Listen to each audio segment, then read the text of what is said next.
Vamos ouvir o que o cientista político Rodrigo Prando tem a nos dizer sobre as eleições e a verdade. A verdade nas eleições rende voto? A resposta é depende. Muitas vezes numa eleição você tem o componente racional e o componente emocional.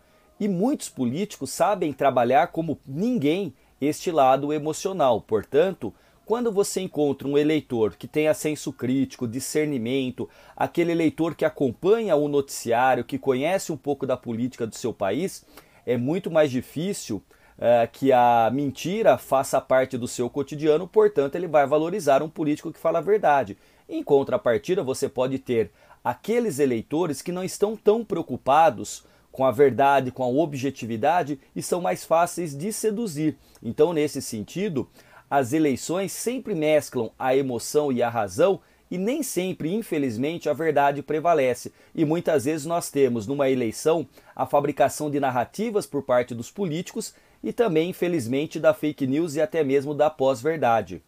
É interessante, não há dúvida que há um elemento emocional, um elemento racional no processo de decisão, né? Mas é interessante porque a fala dele, ele faz uma caricatura daquele eleitor que tem senso crítico e que vai em busca da informação e que não se deixa levar por fake news. E provavelmente esse eleitor crítico que vai em busca da informação objetiva e não se deixa ser levado pelo fake news é justamente o eleitor que o PT tem na cabeça sobre si mesmo. Certo? Normalmente, hoje em dia, quando se opõe um eleitor que supostamente tem senso crítico, o que é esse senso crítico? Na verdade, o que significa isso na prática?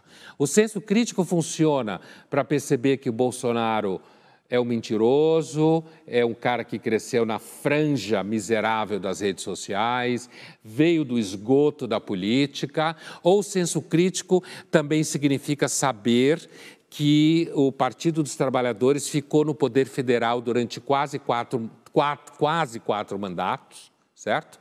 E que gastou muito dinheiro e que esteve envolvido numa série de processos de corrupção e agora posa de salvador da democracia. Onde está o senso crítico exatamente? Mas quando você atribui essa exigência do senso crítico só ao PT, você está querendo dizer que a direita ela não exige esse senso crítico por pragmatismo ou por cara de pau? Eu estou querendo dizer que a fala do cientista político está embutida nela um estereótipo do eleitor que busca senso crítico, que hoje, na eleição de hoje, faz parte da imagem do eleitor do Lula.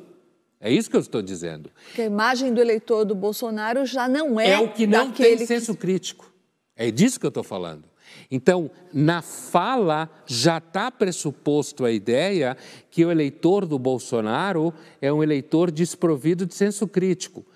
O que é muito possível que seja verdade mesmo, levando-se em conta a catástrofe que é o Bolsonaro, né? Então, o cara que insiste nisso, aparentemente, deve ser um cara que não tem nenhum senso crítico. Porém, daí deduzir que o eleitor do Lula, de fato, é alguém de senso crítico, eu estou atribuindo isso, na realidade, a fidelidade a uma narrativa política pós-ditadura brasileira, em que o PT arregimentou quase toda a inteligência pública e quase toda a narrativa do que é ter senso crítico. Certo? Então, eu estou mostrando como essa ideia do senso crítico, ela, na verdade, é um argumento idealizado que, na prática, serve para você colar num certo tipo de eleitor e num certo tipo de candidato.